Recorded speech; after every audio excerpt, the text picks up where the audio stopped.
This is the sprawling New York City, comprising of 5 boroughs, sitting where the Hudson River meets the Atlantic Ocean.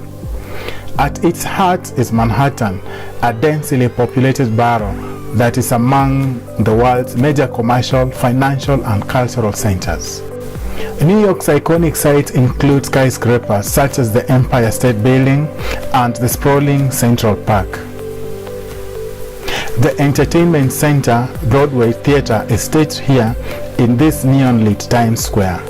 What is the American dream? And I think you'll be surprised at the interest. I think the initial definition of American dream was the pursuit of happiness. That's pretty much what it was. And I think you'll understand that happiness can be anywhere. You don't have to be in the United States to be happy. You could be in the United States and still be very unhappy.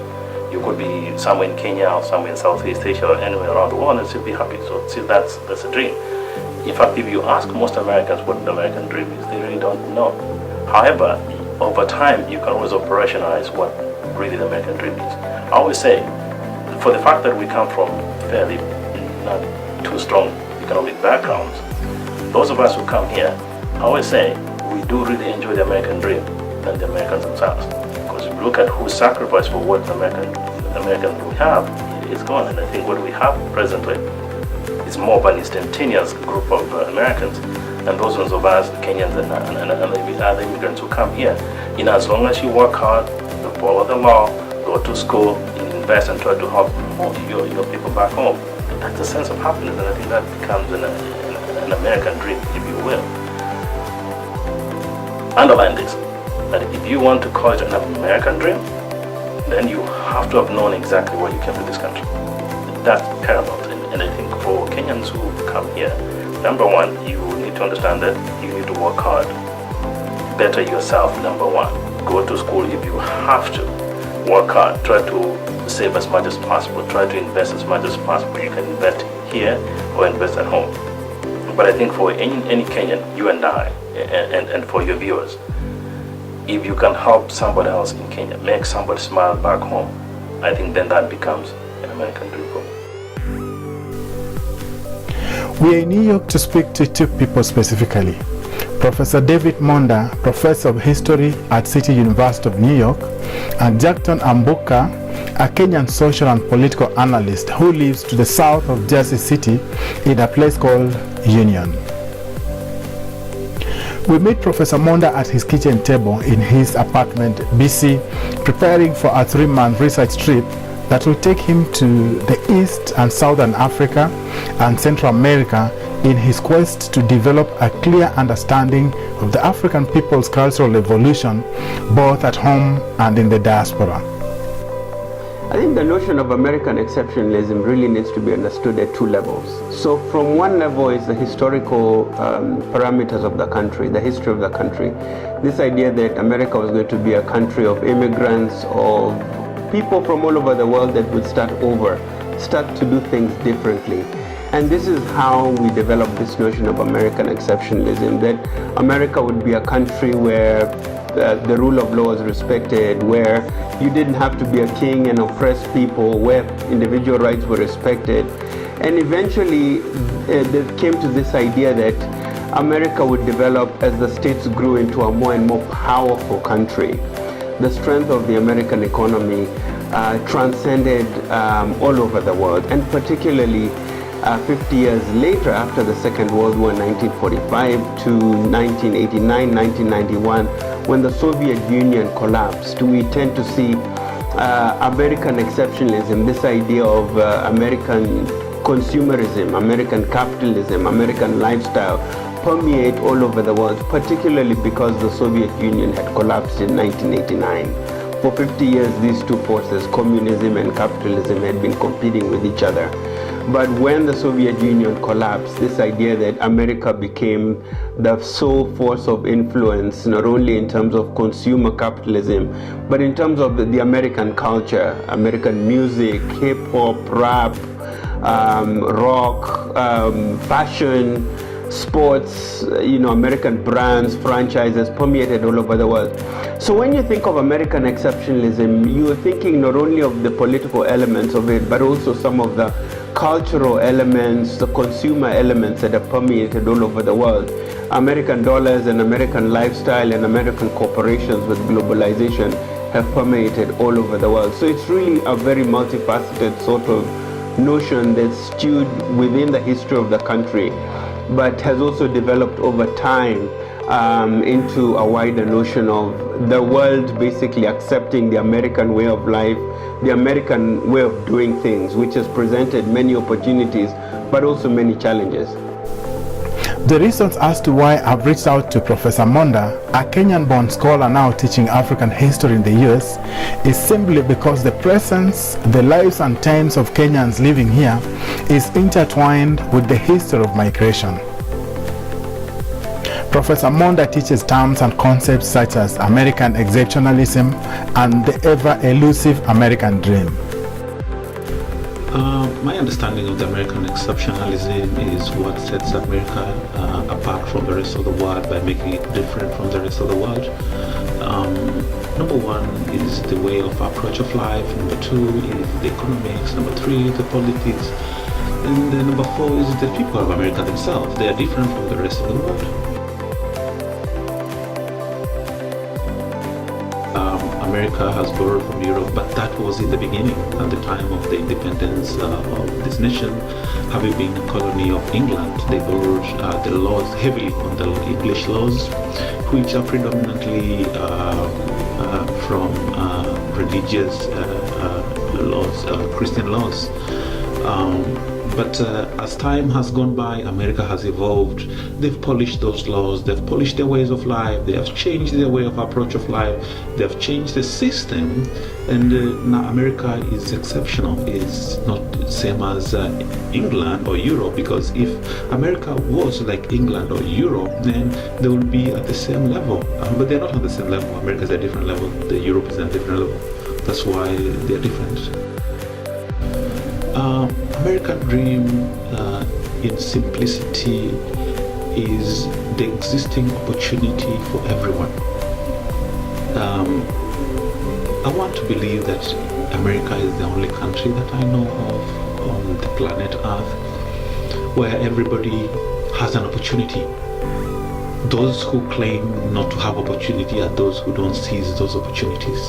This is the only place where everyone has an opportunity.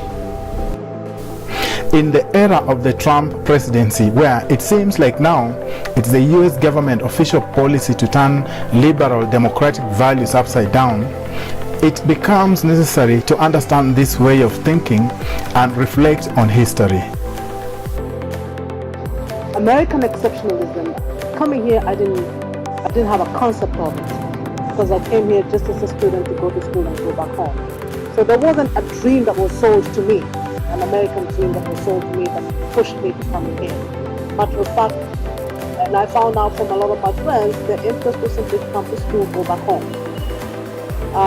But the American dream over the years has been sold in such a way as to suggest it is the one singular place in the world where all your dreams can come true. No matter where you are in the world, if you want your dream to come true, you have to buy this particular American dream. I would say this, selling the American dream has been one of America's best exports because it has really boosted the image of the country. And good for them, because every country wants the kind of image that attracts people, attracts business people, attracts tourists. And they came in droves to America. American exceptionalism is an ideology that sees the United States as a unique nation among other nations in positive and negative connotations with respect to its ideas of democracy and personal freedoms. Though the concept has no formal definition, there are some themes common to various conceptions of the idea. One is that the history of the US is different from other nations. Came to the shores of America, and let us not forget there's an aspect of American exceptionalism that started when the democracy was born. Way back in the 15th century, when people were arriving, immigrants were arriving at Ellis Island. that is when the people were coming from all over Europe, chasing the freedoms that were in America. Give me your tire. Your huddled masses. Your huddled masses, you know. This is where the exceptionalism thing started, because at that time, remember, you had a lot of tribal wars in Europe, a lot of tribal wars, and even way into the 20th century, during the First and Second World War, and after the Second World War, and you had more Europeans coming into this country, escaping what became of the difficult conditions there in European countries. So this place has always been the welcoming place for people who are escaping. But remember, at that time, it was more of Europeans who were running into America. Yeah. So the American dream became, I would say, closer to the 21st century. That is when a lot of Africans started buying into the American dream. Most Africans used to go to Europe. Most Kenyans would go to London, to Britain, to Germany for higher studies and all that. In this view, American exceptionalism stems from the American Revolution, becoming what political scientists, say Martin Lipset, called the first new nation, and developing the American ideology of Americanism based on liberty, egalitarianism, individualism, republicanism, democracy, and laissez-faire economics. This ideology itself is often referred to American exceptionalism. Another theme is the idea that the US has a unique mission to transform the world. If I spoke very broadly, I think Americans are very proud of their country. Americans are very patriotic, especially, given the fact that there's major issues in this country, major problems in this country. But by and large, Americans are very enthusiastic, very proud of their country, in spite of a lot of the political and economic and social challenges here. They're proud that American franchises, American sports, American culture has permeated the world. They're proud that American ideals of human rights, of respect for law, of democratization are really very much widely embraced in many parts of the world. In sub-Saharan Africa, for example, we see since 1991, 1992, when we had maybe 2 or 3 countries that had multi-party democratic systems, to the modern age when most of the continent, at least has legalized multi-party democracy, and there's some semblance in terms of a freeing of the democratic space. So in terms of how Americans see the world, this wider issue of expansion of American ideals of democracy, of human rights, I think is something Americans are very proud of, to see that the world is embracing sort of respect for human rights and for the rule of law, which is very central to how Americans see themselves. When I say opportunity, I mean everyone. I mean from top bottom. Whether you are working at the lowest level, whether you are struggling to survive, whether you are well educated, whether you are rich, the country gives opportunity to everyone. That is not what you can compare with the rest of the world. The opportunities don't exist across the spectrum everywhere. Let's look for a case scenario. Someone from India. In India, there's a caste system. So people who belong to the lower caste system are respective of how much or how hard they work, irrespective of their academic excellence. Sometimes the society does not give you that opportunity to bring out the best in you because of your caste system.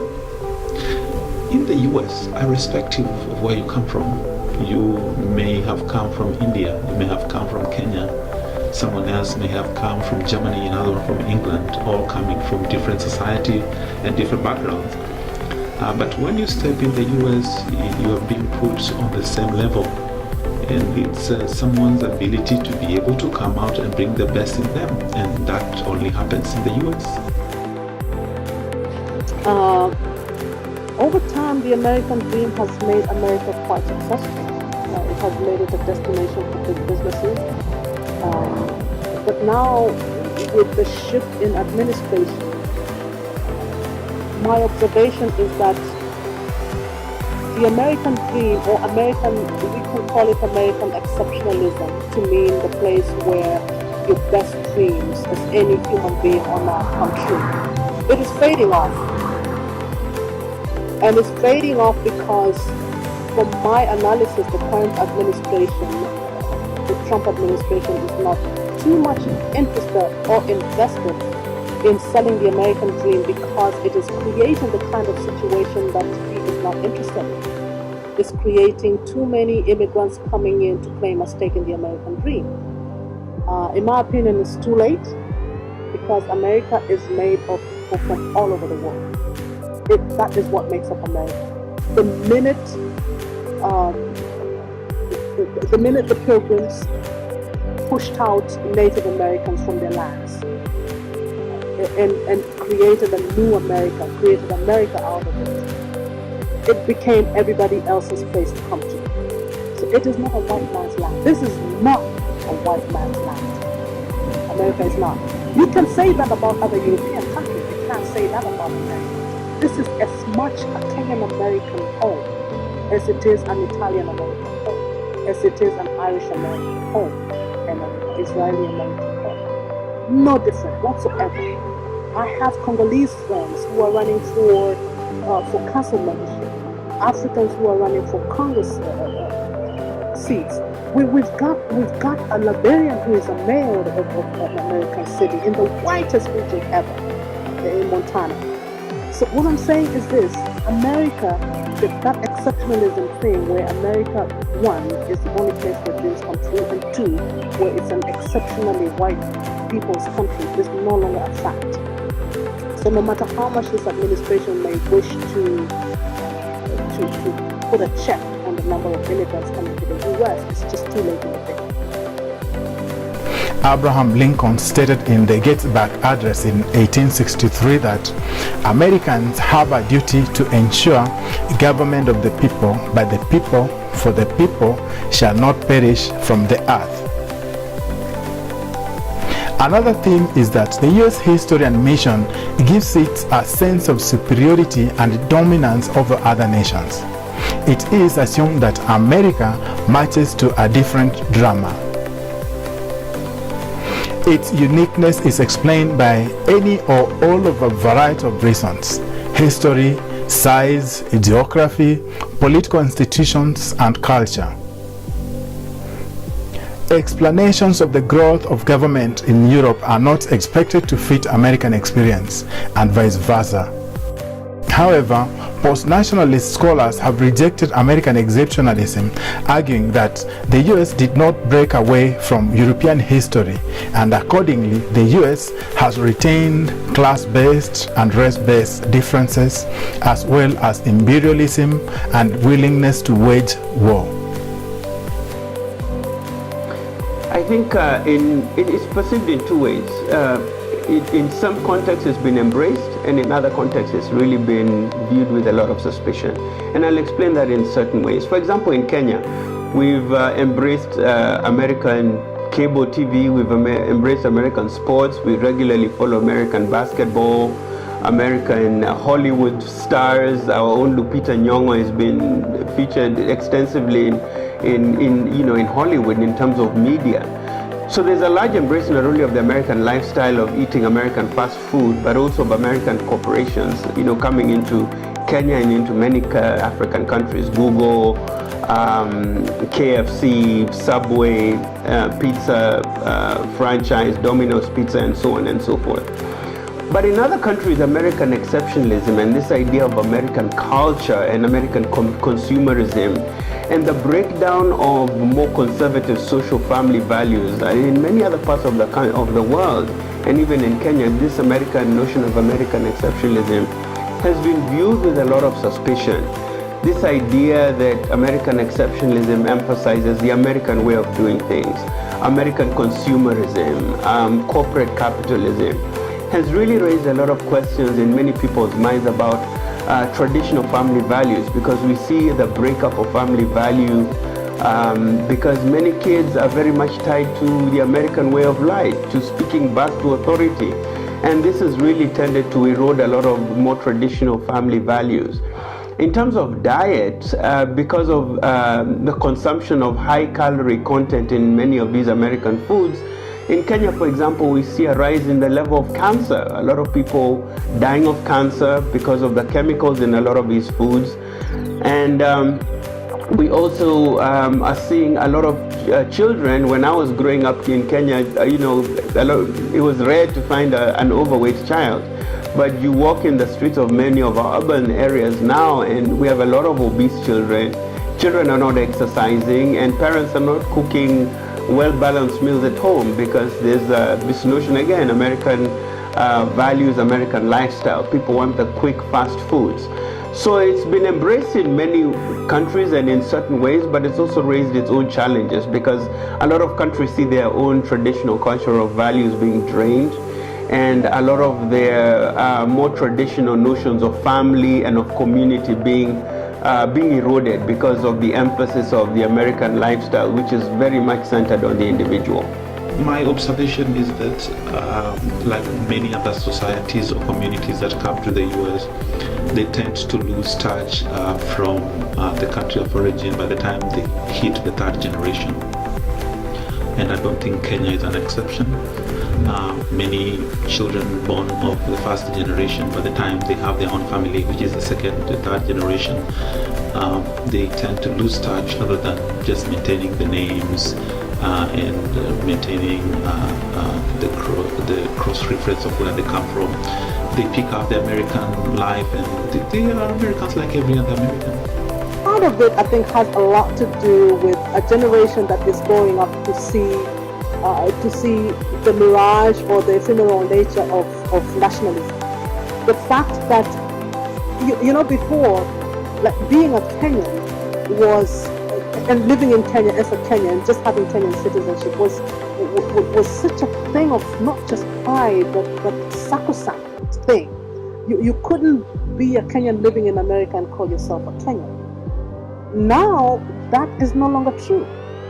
So I do not have to be in Kenya to call myself a Kenyan. I can be in Timbuktu, I can be in China, and still not only call myself a Kenyan, but have an even greater impact in Kenya.